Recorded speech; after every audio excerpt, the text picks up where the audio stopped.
love.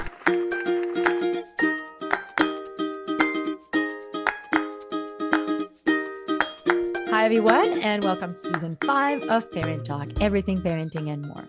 I'm your host, Genevieve, mom of two, and I'm, of course, with my co-host, Becca Lewis. Hi, Becca. Hi, Genevieve. Hi, everyone. I'm Becca, the co-host of Parent Talk and also a mom of two. We're excited for another opportunity to learn and grow with our kids today. Let's welcome another wonderful guest to help us do that.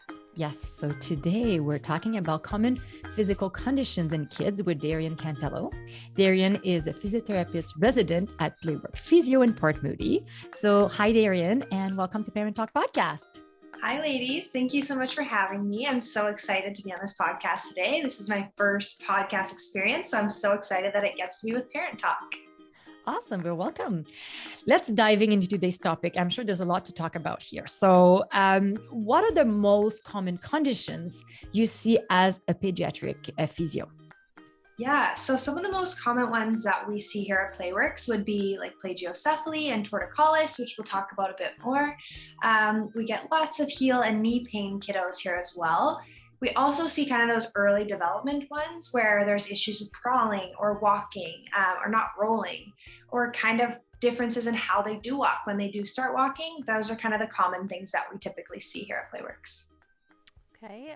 Oh, interesting. Now, for listeners that don't know, what is torticollis and what is plagiocephaly? And what does a physio session typically look like for these conditions? For sure. So plagiocephaly is basically the flattening of the head. So torticollis is kind of a fancy name for just shortening and tightening of neck muscles. So basically what this is that when babies are born, their skulls are just a bit more malleable. So they allow for room to grow, but that does mean that they're more susceptible to pressure spots. So since babies don't have very good head control and they can't really lift up, they're kind of lying flat on one side or the other most of the time. So that leaves them susceptible to a flat spot, kind of on either side. In combination with that, we get torticollis where those neck muscles shorten. So sometimes this is from the way that they're lying on the ground or from feeding. That's actually one of the most common ones that we get. Typically for moms, it's good because if breastfeeding, they're switching side to side naturally just due to their milk production. But for dads who are holding baby, often they have like one way. They really like to hold the baby. And then that causes them to turn one way all the time. So that's shortening that muscle in there. So that's what that torticollis looks like. These kind of come together as like a chicken or an egg situation. We're not sure which ones come first in often cases, but we know they're in combination. So we can help by eliminating both of them by doing a bunch of different things in physio. So a physio session will involve some measurements of the little baby's head, seeing where that flat spot is, kind of checking their neck. And then we just do a lot of education. A lot of times this is like more tummy time and alternating sides for feeding. So torticollis usually can resolve by some light stretching and stuff like that. Plagiocephaly is the only one that we have a real time crunch for. So up until 12 months, their head is moving so much and growing so much that it should resolve if we do these things early on. If we wait too much longer, we actually have to do more aggressive treatments, things like helmeting. And although they look super cute in their little helmets, we really want to limit that if we can. So if there are concerns about this, if you see your baby might have one spot that looks a little flat, the earlier the better for this. We can help and send you on the right path. Chances are you're doing a lot of stuff right, and it's just one thing that we can help to kind of educate on to send you in the right direction. Now, when the babies have those flat spots, what is the problem with having a flat spot that needs treatment? Yeah, so often since their heads are so malleable, they grow to kind of around that flat spot, right? So if we have a flat spot here on the back of my head, baby skulls don't know that they need to grow out that way. They just know that they need to grow. So they actually end up growing forward. So often we'll get them come in and they'll have kind of a forward forehead here, which we call bossing, which is just a fancy word for kind of a little pushed out spot here. And actually it can change their ears too. So we'll see one ear come forward a little bit, their cheekbone a little bit forward. So that's why we want to work on this while we can. So that way we can give the baby's head development the best tools possible. Mm. I can talk on this because my son actually was born with a flat spot. So I was told it was maybe the way he was, maybe a little stuck because it was a bit hard to come out. I'm sure everybody know about that. But yeah, he was born with a flat spot. So the minute then he was out, I could see his head on one side was flat. And of course, we watched for torticollis. He was followed at the hospital, actually. And I wasn't recommended to go for the helmet. He did grow into it, but when I really pay attention, if I look, I can still see it a little bit. And he's 5, but it's very slight, it's very minor, and it's just a little bit of a flat spot. So I cannot see any changes anywhere else on his head or face or anything like this. But this is something that I had to keep an eye on. And actually, I'm the one that pointed it to the doctor. So that's a flat spot. What are we doing about this? And yeah, so I think as a parent, you have to advocate for yourself. And if you feel it's not right or you're not sure, yes, talk to your doctor, talk to your physio, and take action, right? Definitely. Yeah. Often moms are the best advocate. They know better than anybody. They are looking at that little one and they're examining every little inch of them, right? So they know better. And yeah, like you said, often once they kind of get their hair growing in, everything seems to, if they do have a little wee of a flat spot like your little one, it's not all that noticeable. And you're probably the only one who notices because you're looking at it with mom eyes. But yeah, exactly right. Mm-hmm. Now I want to talk about janky crawl. I heard about this before. I would like if we can talk about this. So how can pediatric help with that condition? For sure. So our janky crawl is an asymmetrical crawl. So this one typically is kind of that leg coming under and one leg out. So some might refer to it as kind of a tripod crawl. They kind of scoot with their left leg while their other one's kind of underneath, or vice versa. So pediatric physio can help a lot with this because often there's something behind the crawl. Like what's the why to why they're doing the janky crawl? So we are movement experts in this. So we can find out if it's tight hips, if it's a muscle imbalance, or if it's a movement patterning problem. We can help by getting to kind of the root of the problem and then working that way. So often we actually will see this in kiddos who were a previous torticollis baby. So those shortened muscles here, we kind of think of our body as like a full chain. We'll see those problems down the line. So we can get that this was short and then this was short and then hips are tight. So we can kind of see how those early days can play into this development as they crawl. So crawling is an awesome milestone. Some people may overlook it. It kind of gets pushed to the side for those little ones who roll through it really quickly. Often we see this in kids who are like chasing after their older sibling or chasing after their dog, right? They don't spend that long crawling. They seem to just get right up and start running. But we do want to spend time crawling. Basically, we want to just give all kiddos a chance to develop in a ton of different positions. So if your kiddo did skip crawling for whatever reason, it's not too late to kind of practice crawling, even as a 2-3-year-old, get them going through some tunnels, that kind of fun stuff. This can just help develop their shoulders, their hips, and their core to be really, really strong, and helps just with their visual input, kind of seeing the world in a different view, which just helps them be more of a well-rounded, developed kid. If they do have this janky crawl, some say they might grow out of it. They might, but they also might cause further problems down the road. So if they do have a problem like this, there's no harm in getting it checked out by a pediatric physio where we can really dive in to say, okay, I think it was from the hip, right? And then we can focus in. So we can help get the janky crawl moving a bit better, because that one, when you see it, you're like, there's gotta be an easier way to move from point A to point B. And they just haven't quite figured it out yet. So we can help to kind of make that point A to point B look a little bit smoother. That's really cool. So yeah, good to know, get it checked out, if you have a question, even though it's cute, get it checked out, in case it's something that can, bother them in the future or cause other issues. Now, some kids, they seem to have like pain in their heels or in their knees. What are some of the causes of that? Definitely. Yeah. We see that a lot here. So the first thing that I do want to say is that we don't need an injury to come to physio, which is often talked about as adults. We think, okay, I have back pain, I go see my physio. we want to make things easier for kids. We want to help them go through those development milestones as easily and as smoothly as they can. So if it's, we don't even recommend, they don't have to be in pain to come, but we do unfortunately get some kiddos who are in pain when they come to see us. With that, we often see the heel and knee pain. That one's like super common. And I will say, back to school time, we see it even more. They're getting back into their sports and they're back playing with their friends again. And they just don't know how to slow down. Since COVID, we've actually seen quite a few more coming back this year. I mean, it's been like a year and a half without any of their like fun sports and their recess time. And now they're so excited to be back that they're just playing as hard as they can. So as adults, we know that if I get tired, I should slow down. Kids don't do that. And as all the moms listening know, their kids are probably running until they're hitting the ground sleeping at night, right?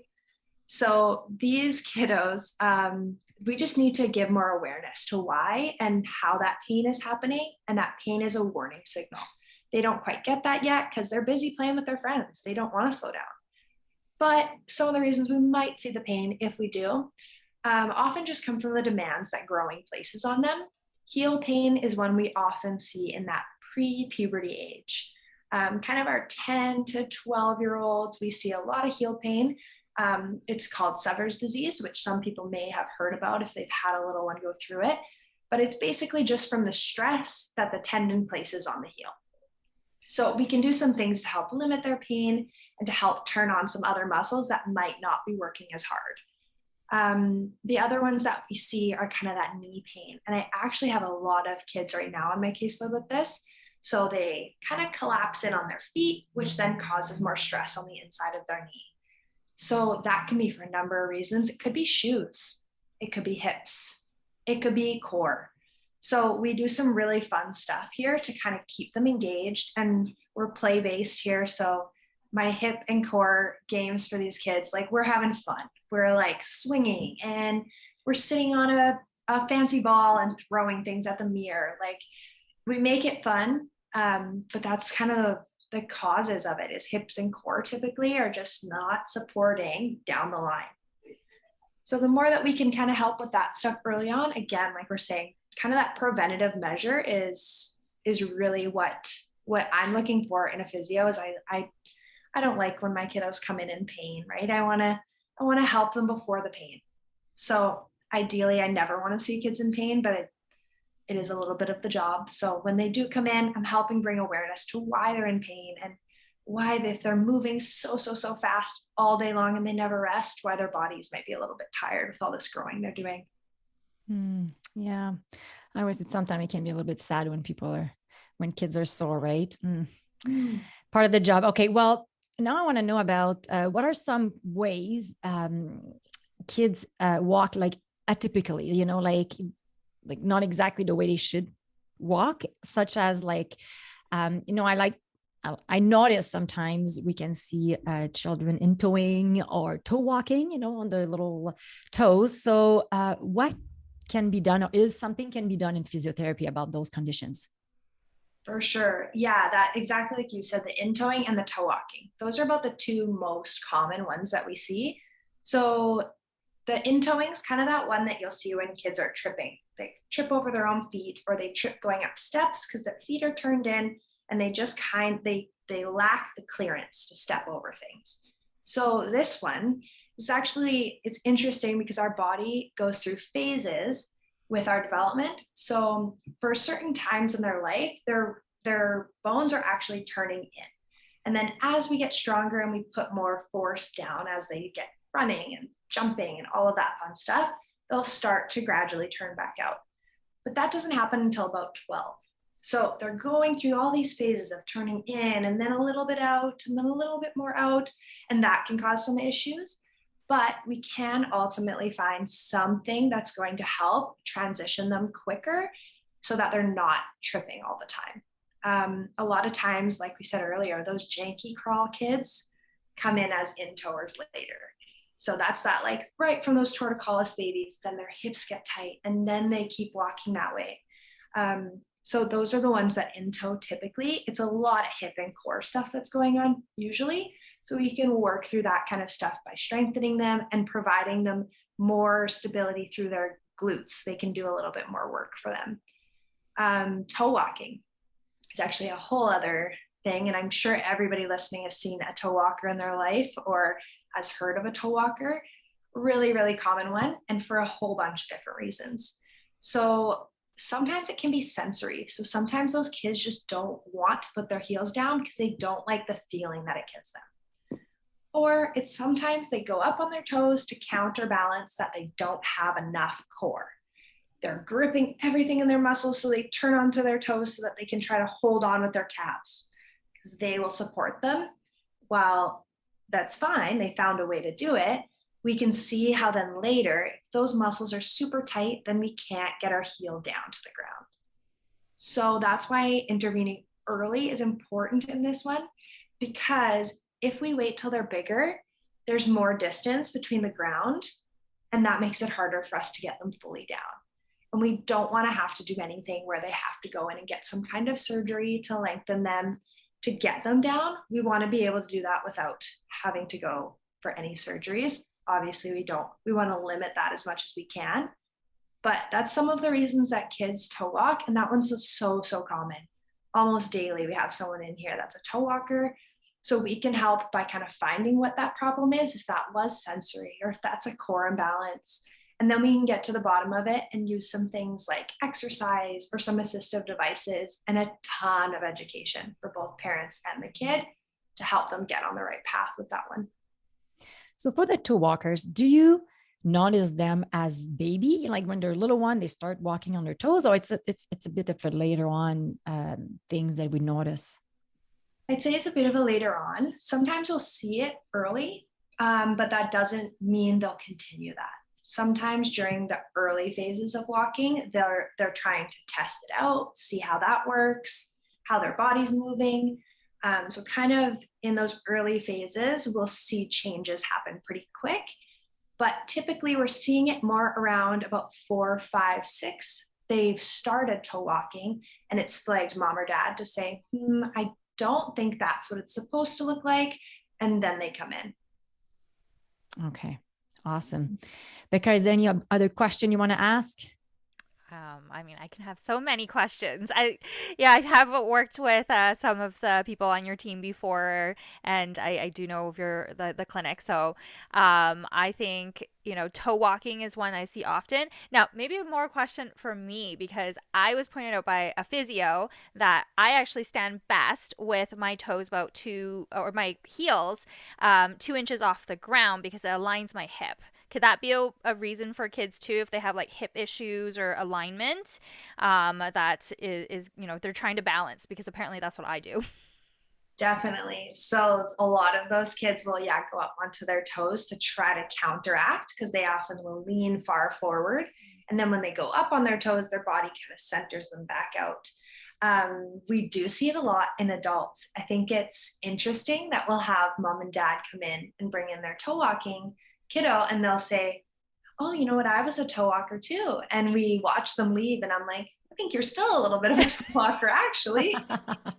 Or you live in heels like I do in order to, because it's more comfortable for you, Becca. That's my knees and hips feel better if I am in about 2 inches up above with my heels.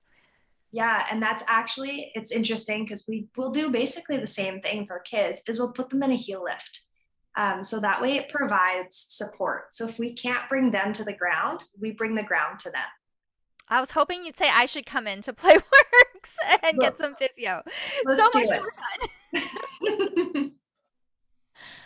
Well, that's good to know there's options, and it's good to know that there's always something that we can, there's resources out there. And if we're curious, if we're not sure, to reach out. Is there any other conditions you want to talk about, Carly, today? I'm not sure if we have any other that I was thinking about. We treat kind of everything here at PlayWorks. So, we have kids 0 to 18. So there's a ton of different conditions that we see day to day: growing pains, kind of sprains and strains, just injuries from things like monkey bars, or, they're playing at school that causes a lot of this. But we also see conditions like cerebral palsy or Down syndrome or autism. We work a lot with those kiddos as well. So we see a bit of everything. I think those are the most common ones that happen to kids that parents are like, okay, I noticed this and now we're seeking help. But there's a ton of reasons to come in and kind of see. And if there are any questions or any concerns, there are the resources out there. And you guys are doing a great job at making those resources available to people and letting them know where they are and what they can do, which is awesome. So I think as long as you're listening to this podcast, you'll find a resource somewhere. Well, thank you. Awesome. Well, one thing that I know that the clinic does that, you don't have to have a problem first to see is the concussion baseline testing, right? That kids will come in for that. Yeah, we've been running a lot of that. So that happens every year before they can return to playing their sport. We like to get a good baseline. Kids grow so fast, we want to make sure it's up to date. That way, if they do happen to get a concussion, we can help return them back to their sport safely without any fear that they're going to re-injure themselves too quickly. So the baseline is the best way for us to know if they're ready to go back or not. Without that baseline, we're kind of guessing, which might take longer for your kid to end up getting back to sport. So we run those every year. We've had tons and tons of them. They're super quick. You're kind of in and out in 30 minutes. We run you in and get all of the information that we need, and you're on your merry way. So is it mainly for children that are playing sports involving lots of impacts, or what are the key sports? Yeah, we see a lot of hockey and soccer. They're mandatory for most team sports that have contact. So they'll require the kids to go in and get the baseline prior. So hockey and soccer were the two of last week's concussion baselines that we saw the most. So yeah, those contact sports, we want to make sure. There are some that come in for like less contact just in case. And there's no harm in having a baseline and then hopefully never needing it. We hope to never see these kids again when they leave. We hope to never have them come back for a concussion. We hope that everything runs well in their season and that they stay safe. But just in case, we have all these things in place. I'm happy to hear that it is mandatory for some sports right now. This is music to my ears.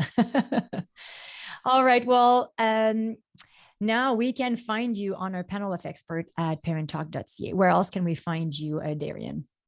For sure. So Playworks Physio has their Instagram account and Facebook account. So check both of those out because we post on there about our things we have going on, some courses that we run.